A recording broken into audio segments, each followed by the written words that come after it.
Hello my dear students.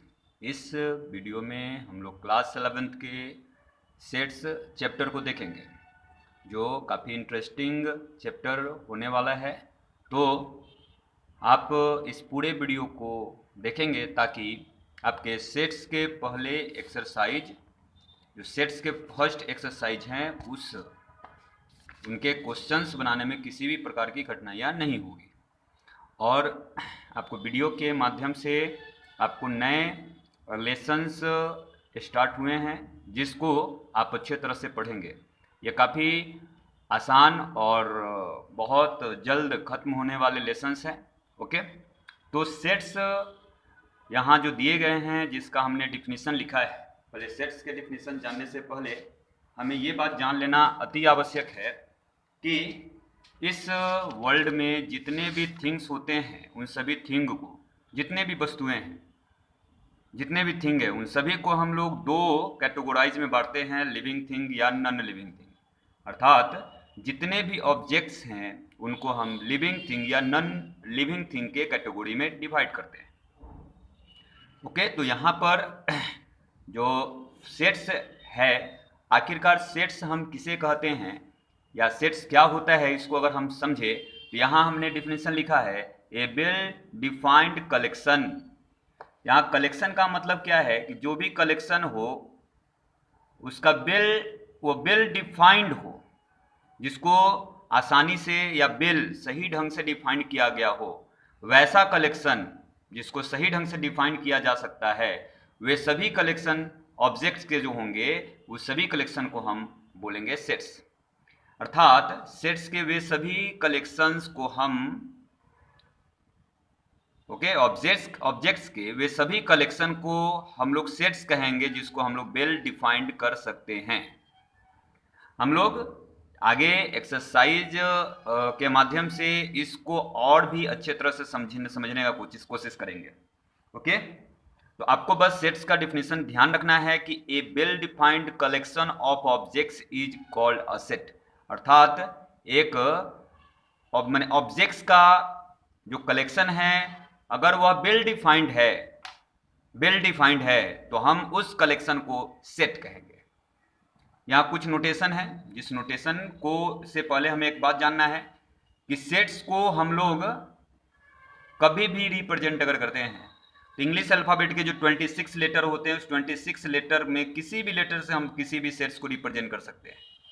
तो उस letter को हम कैपिटल लेंगे, अर्थात कैपिटल लेटर के द्वारा हम सेट्स को रिप्रेजेंट करते हैं। सपोज हमने सेट ए लिखा, तो सेट ए इक्वल्स टू लिखना है, और सेट को हमेशा आप मिडिल ब्रैकेट में लिखोगे।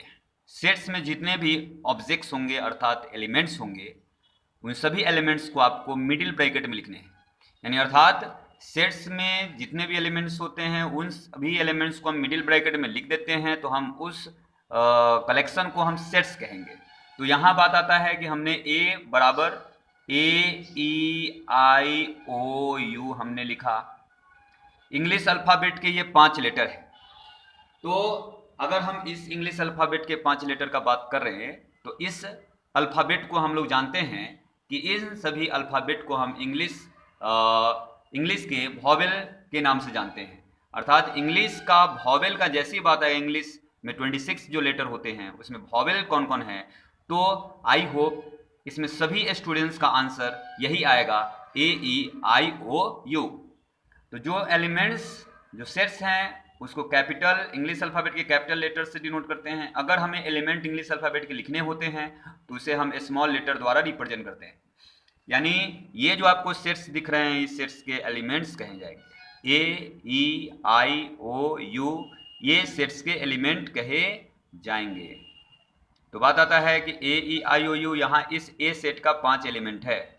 तो कभी भी किसी भी सेट को हम इंग्लिश अल्फाबेट के कैपिटल लेटर BCD 26 में से किसी भी लेटर से डिनोट कर सकते हैं। कुछ यहाँ नोटेशन है, इस नोटेशन को भी आपको ध्यान रखने हैं कि अगर कहीं आपको इस प्रकार का साइन दिख रहा हो तो आप उसको बिलोंग्स पढ़ेंगे। अगर कहीं भी आपको इस प्रकार का साइन दिख रहा हो तो उसको आपको बिलोंग्स पढ़ना है, बिलोंग्स। कहीं भी इस प्रकार का साइन दिख रहा हो तो उसको डज नॉट बिलोंग्स पढ़ना है। इस सभी का मैं मीनिंग समझाऊंगा। Does not belongs mean belongs लिखकर अगर इस तरह से काट दिया गया है, एन लिख दिया गया है तो नेचुरल नंबर, कहीं भी एन कैपिटल एन लिखा हुआ है तो उसको हमें समझना है कि नेचुरल नंबर्स का बात कहा जा रहा है। जैसा कि नेचुरल नंबर हमें हम लोग को पता है कि counting numbers are called natural number, तो काउंटिंग नंबर्स 1 2 3 टू इन्फिनिटिव होता है। तो 1 टू इन्फिनिटिव जितने भी नंबर्स हैं वे सभी नंबर्स नेचुरल नंबर होंगे। कुछ हमने एग्जाम्पल यहाँ लिख लिया है 1 2 3 4 डॉट डॉट डॉट इन्फिनिटिव। बात आता है जेड का, जेड को हम लोग इंटीजर्स कहते हैं। इंटीजर्स क्या होगा, तो जितने भी आपको नेचुरल नंबर है यानी प्राकृतिक संख्या है 1 टू इनफाइनाइट, अगर उन सभी प्राकृतिक संख्या के साथ अगर माइनस चिन्ह ले लिया जाए तो -1 टू माइनस इनफाइनाइट और उसमें 0 को इंक्लूड कर दिया जाए, ये सभी संख्याएं आपको इंटीजर्स कहे जाएंगे। और कहीं भी इंटीजर्स अगर डिनोट किया गया है तो आपको जेड लिखना है, यानी जेड आपको जैसे दिखेगा तो आपको इंटीजर्स समझने हैं। क्यू का मतलब रेशनल नंबर, रेशनल नंबर मतलब आपको जैसा कि पता होगा कि रेशनल नंबर्स मीन्स जिस संख्या को p बाई क्यू के फॉर्म में लिखा जा सकता है। तो यहाँ हमने कुछ संख्याएं लिखे हैं जो संख्याएं p बाई क्यू के फॉर्म में है, तो इन सभी संख्याओं को हम लोग रेशनल नंबर कहेंगे। r का मतलब रियल नंबर, तो क्लास 10th में ही हम लोग ने रियल नंबर को पढ़ा था कि परिमेय और अपरिमेय संख्याओं के संग्रह को या रेशनल और इरेशनल नंबर के कलेक्शन को हम लोग रियल नंबर कहेंगे, जैसा कि हम लोगों ने कुछ यहाँ पर एग्जाम्पल देखा है।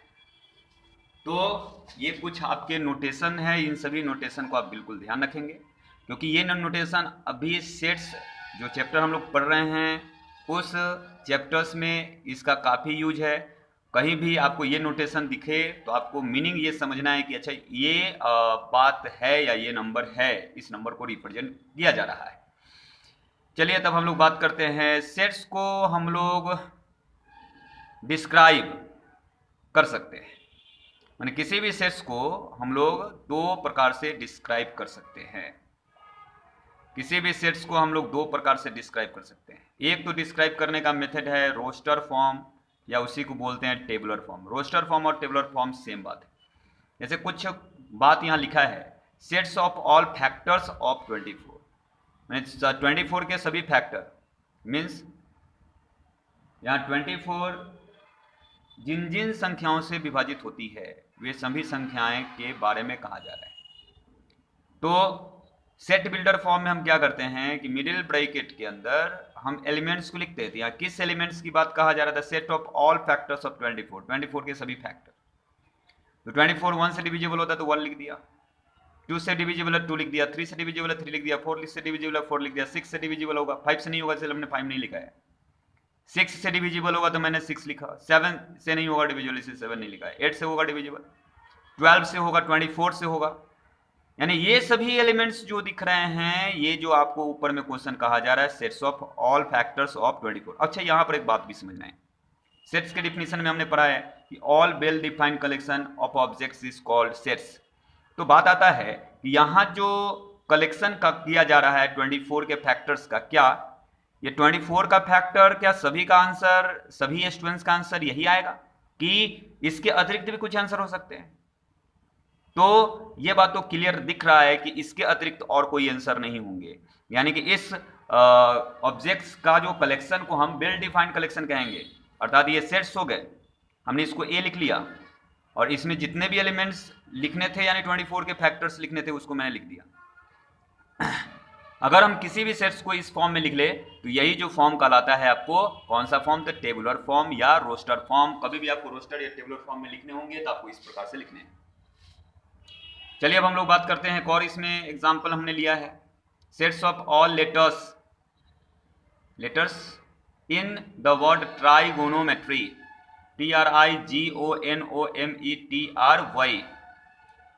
तो बच्चों इस बात का बिल्कुल ध्यान रखना है, कोई भी वर्ड अगर दे रखा है इंग्लिश अल्फाबेट का, इंग्लिश का कोई भी वर्ड दे रखा है तो उसमें जितने भी लेटर होंगे यहाँ पर उस लेटर से हमें सेट बनाने हैं। और एक बात भी आप ध्यान रखेंगे कि सेट्स में एक ही लेटर या एक ही एलिमेंट दो बार नहीं लिखे जाते हैं, अर्थात एक एलिमेंट को एक ही बार लिखना है।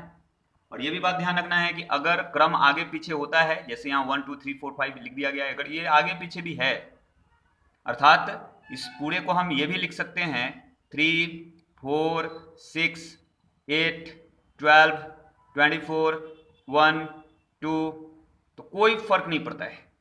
ये दोनों का दोनों सेम सेट्स सेम है, इसमें नंबर ऑफ एलिमेंट और नंबर ऑफ एलिमेंट्स भी सेम है।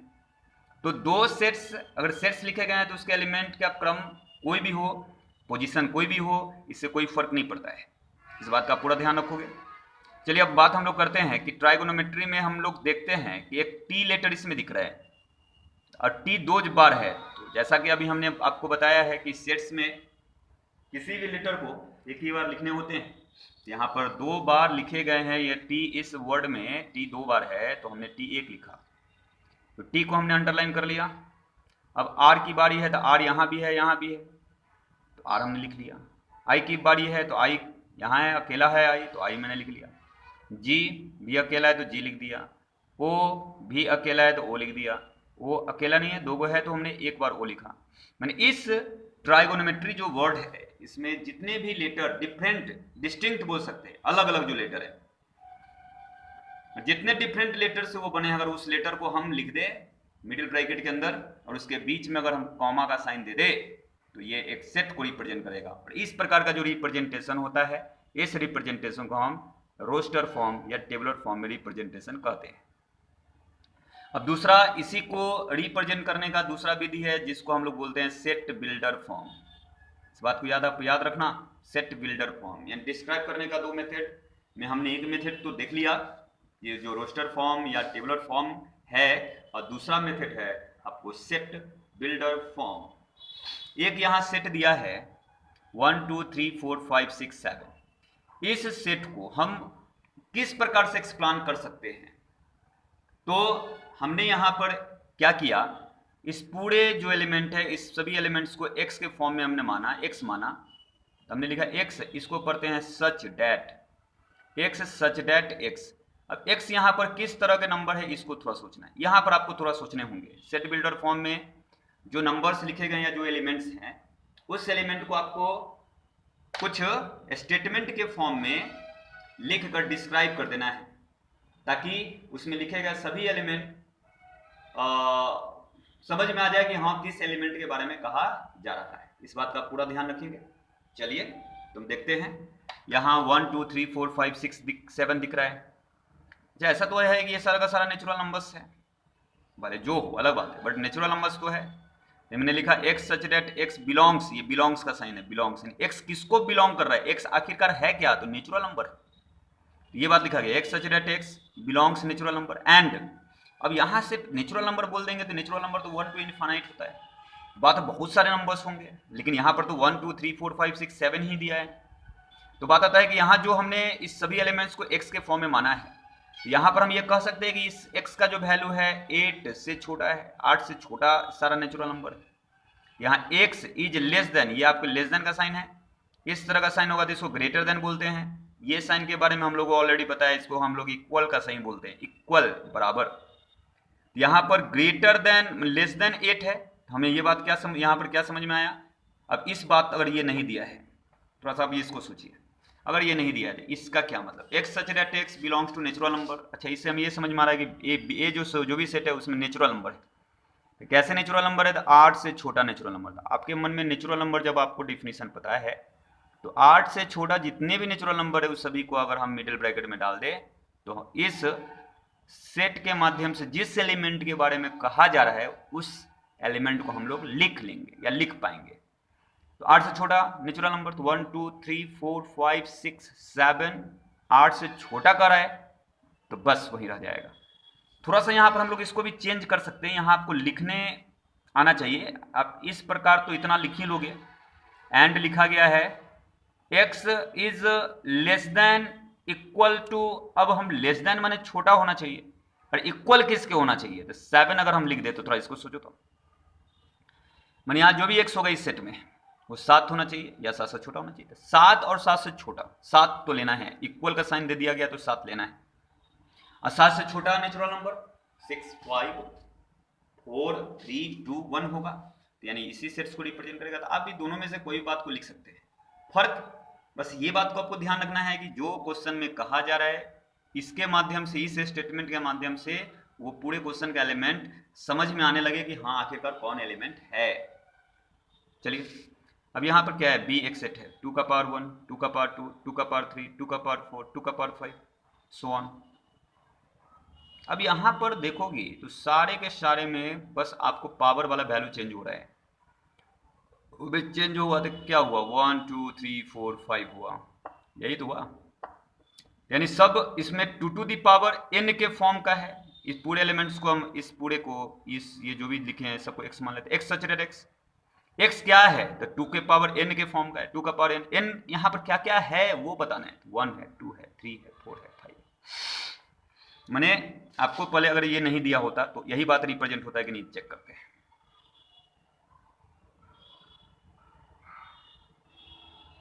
तो जैसा कि दिख रहा है, x such that x equals to 2 to the power n, comma n equals to 1 2 3 4 5। बताता है कि इसमें x का यानी जो भी एलिमेंट्स है क्या है तो 2 के पावर n के रूप का है, तो n के जगह पर 1 पहले डालिए, तो यानी हम लोग इस b सेट को क्या लिख सकते हैं, तो 2 का पावर 1, फिर 2 का पावर 2, 2 भी लेना है, 3 भी लेना है तो 2 का पावर 3, 3 का पावर 2 का पावर 4, 2 का पावर 5, ये हमने लिख लिया तो एक सेट बन गया। तो इस प्रकार से हम ये जो है सेट का जो फॉर्म दिया है ऊपर, ये आपको रोस्टर फॉर्म है, ये जो फॉर्म में हमने कन्वर्ट कर दिया इसको हम लोग बोलते हैं टेबुलर फॉर्म। तो ये आपको एक्सरसाइज 1 का इंट्रोडक्शन जितने भी थे उसको मैंने बताया। अब हम एक्सरसाइज 1 में जितने टाइप के क्वेश्चन हैं उन सभी टाइप के क्वेश्चंस को मैं समझाऊंगा, और पीडीएफ आपके पास आपके ग्रुप में जाएंगे, और पीडीएफ में जितने भी क्वेश्चंस होंगे वो सभी क्वेश्चंस को आपको बना लेने हैं, और जिस दिन भी आपके क्लासेस खुलेंगे उस दिन आपको वे सभी क्वेश्चंस देखे जाएंगे। ओके, तो सारे स्टूडेंट्स बिल्कुल बना लेंगे। तो जैसा कि स्क्रीन पर आपको कुछ क्वेश्चंस दिख रहा है जो आपके एक्सरसाइज 1A का है। क्वेश्चंस में लिखा है which of the following are sets, इसमें से कौन सेट्स है, जस्टिफाई योर आंसर, अपने आंसर के लिए जस्टिफाई कीजिए, कारण दीजिए। तो देखो एक बात आपको बिल्कुल ध्यान रखना है, मैंने जिसमें जो भी स्टेटमेंट दे रखा है या जितने भी सेंटेंस उस सेंटेंस को पढ़ने हैं, और उससे हमें ये सोचना है कि आखिरकार ये वेल डिफाइंड कलेक्शन होगा या नहीं होगा, और वेल डिफाइंड कलेक्शन होगा तो ये सेट्स होंगे, अदरवाइज सेट्स नहीं होंगे। फर्स्ट क्वेश्चन है the collection of all whole number less than 10। Whole number का मतलब वैसा नंबर जो, या तो हम ऐसा कह सकते हैं गिनती की संख्याओं में जीरो को शामिल कर दिया जाए, यानी 0 1 2 3 4 5 6 7 टू इनफाइनाइट, ये सभी के सभी नंबर्स होल नंबर्स कहे जाएंगे। तो बात आता है कि यहाँ पर हमें लेस देन 10 होल नंबर के बारे में सोचना है। क्या लेस देन 10 होल नंबर्स क्या कुछ फिक्स, या हम सारे लोग ये बात समझ में आ रहा है कि हाँ लेस देन 10 जितने भी नंबर्स हैं होल नंबर, क्या हम उसका एक वेल डिफाइंड कलेक्शन बना सकते हैं, या ऐसे एलिमेंट्स का कलेक्शन हम कर सकते हैं। और यहाँ ये भी सोचना है क्या डिफरेंट अगर लोगों को ये क्वेश्चन दिया जा रहा है तो क्या डिफरेंट लोगों का आंसर सेम आ रहा है, अगर ऐसा हो रहा है तो मतलब सेट्स है। ओके, तो होल नंबर को तो सारे लोग होल नंबर्स का मीन्स समझ ही रहे होंगे कि 0 1 2 इनफाइनाइट। तो 10 से छोटा कह रहे थे, 10 से छोटा होल नंबर क्या होगा, तो 0 होगा, 1 होगा, 2 होगा, 3 होगा, 4 होगा, 5 होगा, 6 होगा, 7 होगा, 8 होगा, 9 होगा, बस यही होंगे। और हम आई होप जितने भी स्टूडेंट्स होंगे सभी का आंसर सेम ही होगा।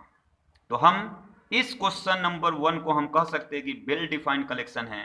तो मीन्स ये जो आपको कलेक्शन दिए गए हैं ये एक सेट है, ठीक है। तो इसमें आपको कौन सेट्स है वो पहचानने हैं। तो क्वेश्चन नंबर 1 आंसर में आएगा कि ये question number 1 sets are, question number 1 जो है सेट को रिप्रेजेंट करता है। Second number the collection of good hockey player in India. अब गुड हॉकी प्लेयर की बात करेंगे तो अपना अपना चॉइस है।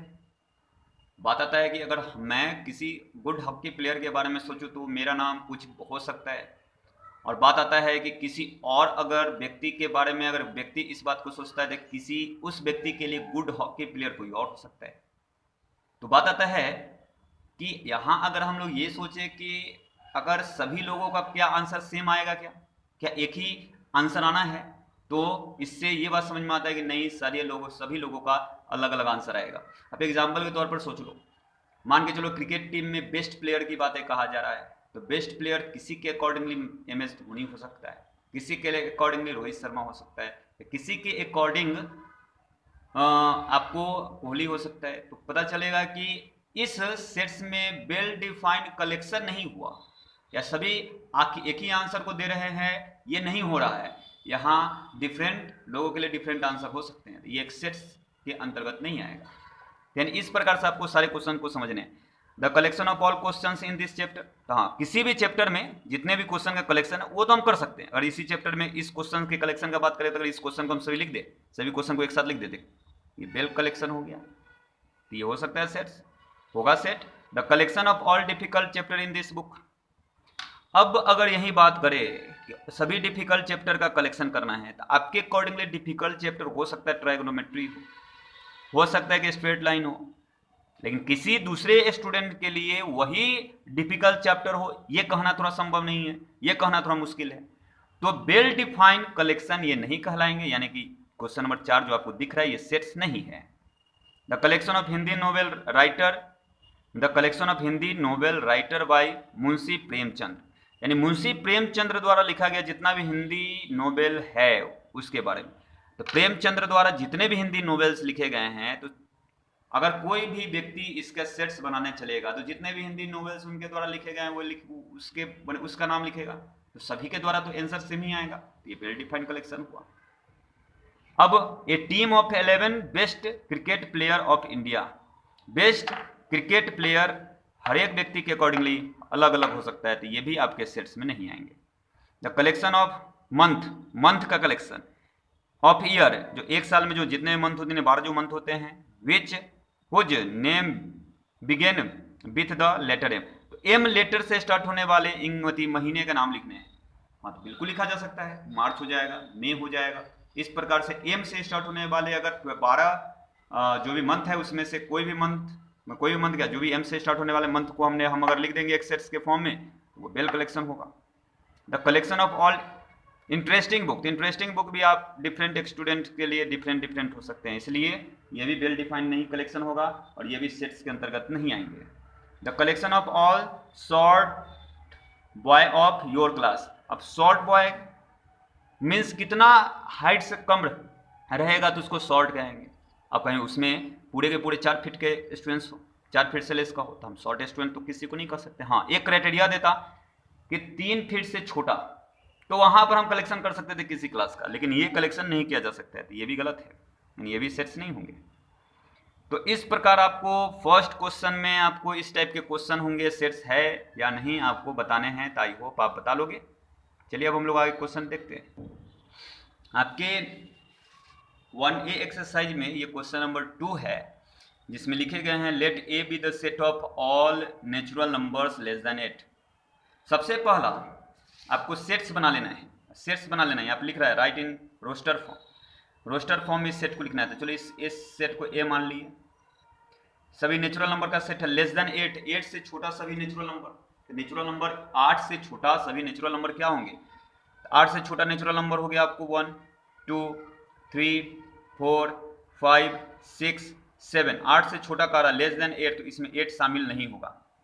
तो ये जो हो गए आपके नेचुरल नंबर्स हो गए जो नंबर्स 8 से छोटे हैं। तो यहाँ पर करा राइट इन रोस्टर फॉर्म में, तो हमने यहाँ रोस्टर फॉर्म में लिख लिया। अब फिर भरना है बिलोंग्स और does not belong. Belongs does not belong का मतलब क्या हुआ, अगर मैं कहूँगा कि इस सेट्स में, इस जो सेट ए दिया है, क्या इसमें 7 बिलोंग इसको कर रहा है ए सेट को, यस या नो, तो ये हमें सबसे पहले चेक करना है जिस एलिमेंट्स के बारे में कहा जा रहा है कि बिलोंग कर रहा है या नहीं। अगर वह एलिमेंट उस सेट का एलिमेंट है, यानी सेट में है, तो हम लिखेंगे कि वह बिलोंग कर रहा है, अदरवाइज वह बिलोंग नहीं कर रहे हैं। तो देख लीजिए यहाँ लिखा गया है, एक 5 लिखा है, तो इस सेट में 5 देखिए है या नहीं, तो है बिल्कुल 5, तो 5 बिलोंग्स टू, इसका साइन यहां भरा जाएगा ए, बिलोंग्स टू ए। अब बात आता है कि 10 बिलोंग्स टू डैश, या बिलोंग्स है डज नॉट बिलोंग। अब इस सेट में 10 देखिए है या नहीं, तो जैसा कि सेट में हम देख पा रहे हैं कि 10 है नहीं, तो मीन्स डज नॉट बिलोंग का यहाँ साइन भरे जाएंगे, यानी कि यहाँ इस साइन को भरे जाएंगे। इसी प्रकार आपको क्वेश्चन नंबर 2 आपके एक्सरसाइज में होंगे। आई होप ये बात आप समझे होंगे, तो आपको एक्सरसाइज के क्वेश्चन नंबर 2 को आसानी से बना लेंगे। चलिए अब हम लोग अगले क्वेश्चंस को देखते हैं। यहां कहा जा रहा है कि रोस्टर फॉर्म में इसको कन्वर्ट करना है, ठीक है। एक ए सेट दिया, इसको रोस्टर फॉर्म में कन्वर्ट करना है। यहां पर टेबुलर फॉर्म में लिखा हुआ है x such that x is a perfect square. Perfect square है, इसका बात समझ में आ रहा है। परफेक्ट स्क्वायर कोई ऐसा नंबर है जिसका स्क्वायर वह हो एंड लेस देन 50, और वह 50 से छोटा परफेक्ट स्क्वायर। आप सोचिए 1 से आप स्टार्ट करो, 1 का स्क्वायर 1, 2 का स्क्वायर 4, ये सब देखो परफेक्ट स्क्वायर है। इसका जब रूट निकालोगे तो परफेक्ट नंबर आएगा। 3 लोगे तो 3 रूट ही में रह जाएगा, तो परफेक्ट नंबर नहीं कहलाएगा। इसी तरह 9, इसी तरह 16, 5 5 जा 25, 6 6 जा 36, 7 7 जा 49। अब लेस देन 50 कह रहा है तो 49 के आगे नहीं जाएंगे, 8 8 जा 64 यानी लिखेंगे। यानी ये जो आपको हो गए हैं रोस्टर फॉर्म में, इस क्वेश्चन को हमने बना लिया। यानी आपको क्वेश्चंस में समझने कौन को किस एलिमेंट के बारे में कहा जा रहा है, उस एलिमेंट को आप लिख लो ब्रैकेट में, तो और ये लिख पा रहे हो तो आप रोस्टर फॉर्म में उसको कन्वर्ट कर दिए। तो यहाँ लेस देन, यहाँ पर perfect square and less than 50 कर रहा है, तो हमने यहाँ पर काम कर लिया। फिर नेक्स्ट में क्या कह रहा है, B x such that x is an integer. एक इंटीजर है, less than x square is equal to, x square is not equal to का साइन भी है, लेस देन 9, मैंने एक इंटीजर होना चाहिए, इंटीजर होना चाहिए। एक्स का ऐसा मान यहाँ सोचते जाओ जिसका स्क्वायर किया जाए तो वो 9 नहीं है, 9 के बराबर भी आ सके या 9 से छोटा है। तो चलिए हम लोग ऐसा इंटीजर सोचते हैं। बी सेट इंटीजर में निगेटिव नंबर भी होगा, इंटीजर्स ऑलरेडी मैंने आपको पहले समझाया है। तो 1 लो, तो 1 का स्क्वायर करोगे तो 1 होगा जो कि 9 से छोटा है। अच्छा -1 भी ले सकते हैं, इंटीजर -1 का स्क्वायर करोगे, यहाँ स्क्वायर की बात कर रहा है, तो -1 का स्क्वायर करोगे तो भी 1 होगा जो कि 9 से छोटा है। चलिए 2 लेंगे तो -2 आएगा, क्योंकि 2 का स्क्वायर 4, 9 से छोटा है, -2 का भी स्क्वायर 4 होगा, 9 से छोटा है। 3 लेंगे तो -3 भी आएगा। 3 का स्क्वायर 9 के बराबर भी है, इसीलिए हम 9 ले रहे हैं, 3 ले रहे हैं, क्योंकि 3 का स्क्वायर 9, इक्वल भी बोल रहे हैं, यहाँ इक्वल का साइन भी है। और -3 का भी स्क्वायर 9 ही होगा, तो इक्वल है इसलिए हमने ये लिया। अब यहाँ पर 4 नहीं होगा, ये 4 लोगे तो 4 का स्क्वायर 16 हो जाएगा, जो कि संभव नहीं है। इसका मतलब इस सेट में बस यही सभी एलिमेंट होंगे। तो आपको जब क्वेश्चंस में आप को जब दिया रहे आप क्या सेट बिल्डर फॉर्म में, तो आप उसको रोस्टर फॉर्म में इस प्रकार से कन्वर्ट कर सकते हो। चलिए हम लोग नेक्स्ट क्वेश्चन देखते हैं। List all the elements of each of the following sets given below. इसमें जितना भी सेट्स जो भी गिवन बिलो और नीचे दिए गए सेट्स है, उसमें जितने भी एलिमेंट है उस एलिमेंट को लिखें। X such that x equal to x belongs Z. जैसा कि जेड के बारे में हम लोग समझ रहे हैं कि जेड किसे कहते हैं, तो Z means all integers, all integer. ऐसा सभी इंटीजर लेना है जिसका मॉडुलस निकाला जाए तो 10 और 10 से 10 हो आया, 10 से छोटा है तो 1 का अगर मोड ऑफ 1 निकालें तो 1 ही आएगा। -1 भी लोगे, इसका मोड निकालेंगे तो 1 ही आएगा। तो दोनों स्थिति में ये दोनों वैल्यू 10 से छोटा है। इसी तरह -1 भी लेंगे, 2 लेंगे, -2 लेंगे, दोनों का मॉडुलस 2 ही आएगा। 3 लेंगे, -3 लेंगे, 4 लेंगे, -4 लेंगे, 5 आएगा, -5 आएगा, 6 लेंगे, -6 लेंगे। देखो सब इंटीजर्स है। -7 7, -8 8, -9 9। यहाँ लेस देन इक्वल टू भी 10 है, इक्वल 10 है तो हम 10 भी यहाँ लेंगे। अगर यहाँ सिर्फ ये साइन नहीं होता, सिर्फ लेस देन होता तो 9 तक ही आंसर होता 10। अब इसमें से कोई भी एलिमेंट आप उठा लो, इसमें डालो, इस बात को सेटिस्फाई कर रहा होगा। तो ये जो भी सेट्स के एलिमेंट्स हो गए, उसी एलिमेंट्स को लिखने थे, हमने लिख दिया। चलिए क्वेश्चन नंबर इसी में 2 में क्या कर रहे हैं। एक बी सेट है, x such that x belongs to 2 upon N. N का वैल्यू यहाँ चेंज हो रहा है। एन क्या कह रहा है, तो इवन नंबर है, इवन नेचुरल नंबर है। 10 से छोटा इवन नेचुरल नंबर कौन कौन होगा, 10 से छोटा even natural number. Even number माने 2 से डिविजिबल नंबर। 10 से छोटा इवन नेचुरल नंबर हमें पहले लिखने हैं। तो 10 से छोटा इवन नेचुरल नंबर हो गया आपको 2। 4, 6, 8, 10 से छोटा इवन नेचुरल नंबर। अब बात आता है कि n 2/n, n के जगह पर ये वैल्यू सब पुट करना है, तो 2/n के जगह पर पहले 2 पुट करो, कॉमा 2 के n के जगह पर 4 पुट करना है तो 2/4। ये तो 2 कांस्टेंट है, ये 2 ऑलवेज वही रहेगा। 2/6, 2/8। अब हो गया, यही तो 4 एलिमेंट पुट करने हैं n के जगह पर, इसको कैंसिल कर सकते हैं। 1/1, 1/2, 1/3, 1/4। हम इसको लिख सकते हैं 1, 1/2, 1/3, 1/4, सो ऑन। इसी प्रकार ये जो एलिमेंट हो गए सेट बी के एलिमेंट हो गए। तो इस प्रकार आपको सेट बिल्डर फॉर्म से रोस्टर फॉर्म या रोस्टर फॉर्म से सेट बिल्डर फॉर्म में आप सेट्स को कन्वर्ट कर सकते हो। और जितने भी आपको इस वीडियो के माध्यम से जानकारी प्राप्त हुआ है उन सभी को आप याद ध्यान रखेंगे, ताकि आपको एक्सरसाइज 1A बनाने में किसी भी प्रकार की कठिनाई उत्पन्न न हो।